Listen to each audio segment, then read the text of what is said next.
Yeah. Whee! Welcome back, everyone. This week we're at Wildman again. As you can see, my wheelie attempts to get over the logs was probably one of the main focuses I wanted to do in this week out because I just need more practice. And those were some of my worst attempts, but the other ones weren't so great. But you'll see those later on. So this week we're out with Chris. I don't know how to pronounce his surname, but he's one of the stewards for the OFTR and part of Simcoe. So he's a super upstanding member of society, and great for the scene. He's a great fella. And I'm also out with Paul and Andy. And we're out doing the single trails, and then later on we try and find the logs to try and practice some log hops. So Chris is clearly an extremely fit fella, and he is able to put up quite a decent pace on his quote-unquote slow days. So it was actually super fun to chase someone down. I really enjoyed that, actually. Not to say that the other guys are slow or anything like that, but it's just interesting to meet a new person with a new change of pace, and to try and see what other people do, if that makes any sense. I had a great amount of fun with that. I'm also looking to do my first race. It's coming up soon. It's the Walton 1XC, and their course is like a mixture of woods and motocross track. There's an enduro section, and that is why I was a little bit more concerned about practicing some log hops, because I didn't know what the endurance section is going to be. So for all I know, they've got 2-foot high logs with massive tyres and all sorts of crazy stuff, and a rock pit for all I know. And well, as you can see, my wheelie attempts are suboptimal at best. So I wanted to get out and practice on some of the things that I know will be featured in the race. Whether or not they are that big, we'll find out. Or whether or not they're even a concern, we'll find out. But I want to get out and practice. So it's very exciting that this race is coming up, my very first race. So also, because it's my first race, I don't want to go just balls to the wall, get myself crippled because I've crashed horribly on something in like a situation I've never really experienced before. So this first race is probably going to be, I'm going to try and take it relaxed. I'm going to try and not go too crazy. I'll probably just let everyone go at the start so that they couldn't race, because I did a bit of reading, and I've been in some groups and stuff like that talk about this sort of stuff, and people ask what class shall I enter? What class shall I enter?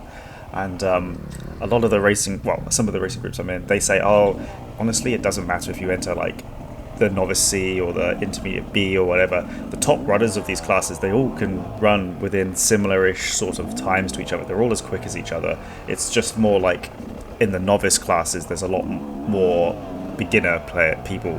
So once you get away from the top fastest people, you drop into the normal people, and the people like me who've never really done it. They're trying to scope things out, more likely to crash and fall over, and the pack just goes slower as you go down the class, but the top runners aren't slow even in these classes. So yeah, my goal is just to finish the race. It's a 2-hour endurance race where you basically just go laps around this motocross and woods and enduro track, and whoever can do the furthest distance wins, and it's as simple as that. So that's very exciting. I've always wanted to do this. I've always wanted to try a race of something like this sort, something a bit more serious than just casual days go-karting or whatever stuff like that, where everyone is there to actually try and do something and seriously participate. So this is very exciting for me. So as you saw just now, I tried to do that funny little angled log hop thing. Got stuck a little bit because unfortunately there was a little root just at the length of where my rear wheel and the front tire, the bike length was. so it was spinning a little bit, and I wasn't really weighting the back pegs enough to just make it wheelie properly. But I figured it out in the end. It took about a minute. So that was the first time I ever crossed anything like that. So that was kind of good fun. Interesting. Just try and feel like I should try and start scoping out some of these new harder, quote unquote harder, more complicated things. I'm sure people will just look at that and laugh and be like, you could just roll it, but it's like, yeah, whatever. Yeah, probably. Just never done it before, first time. So it's fun. And yeah, as you can see, Chris is putting out a pretty good pace. He's got the luminous orange vest on because he's a warden. So, as he's going around, he's going to be checking people, and he wants to be responsible and highly visible to everyone. So yeah, it's real cool. So yeah, he's got a good pace on him. He said that he did a lot of mountain biking, or does a lot of mountain biking to that matter. So yeah, you can tell that his fitness is great. And it's just so much fun just chasing him. Like, I feel like I'm learning a lot just following someone who is quicker than me, and far more experienced to the area, and just knows how to ride properly. Like, he's clearly talented with his mountain biking, so he can smash the trails fast, and then he clearly seems to translate to the motorcycles, and he doesn't struggle.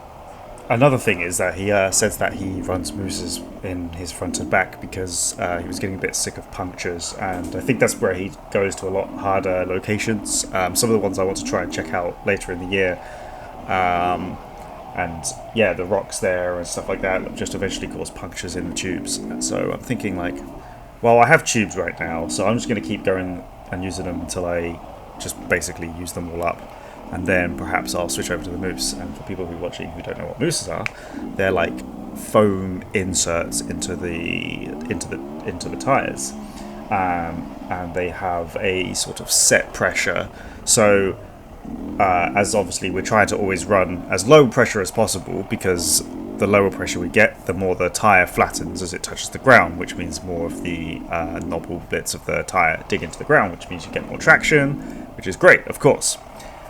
This is what you want on off-road, as you want the tyre to deform as much as possible. Problem is, though, the softer you run it, the lower PSI you run it, the more chance you're going to get pinches when you hit a rock, hit a tree, hit a whatever, right?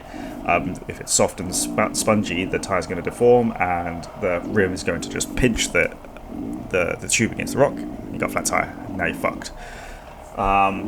It wouldn't be such a big deal if I got a puncture in a Wildman situation like this, because yeah, there's rocks here and there, but the trail's fine. You'll get out to the fire road, and then you can get back to your car. No big deal. You won't smash a thing to pieces. But in other locations, like you're up a rocky cliff or along a mountain or whatever, and you get a puncture, well, you're going to smash your rim to pieces getting back, and it's going to be pretty traumatic.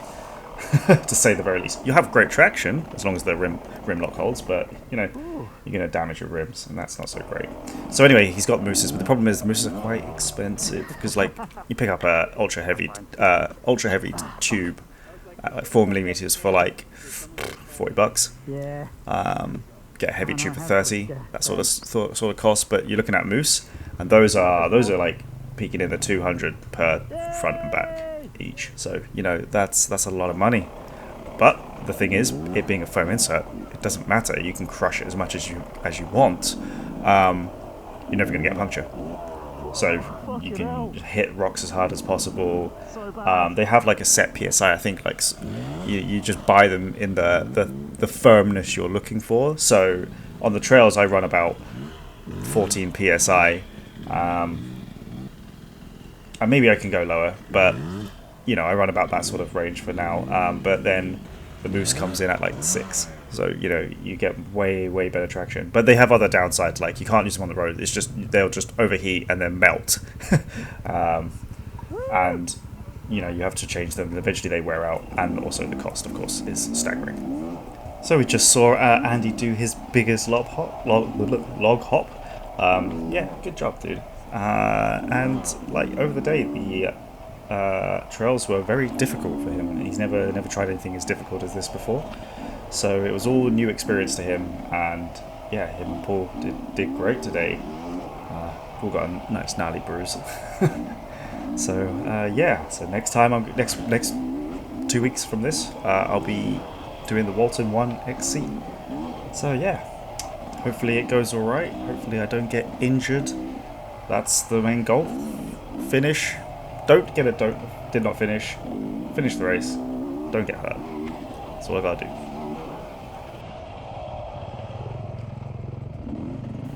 All in all, a very good day, and thanks to Chris for leading us in the morning. That was excellent fun. Yeah, see ya.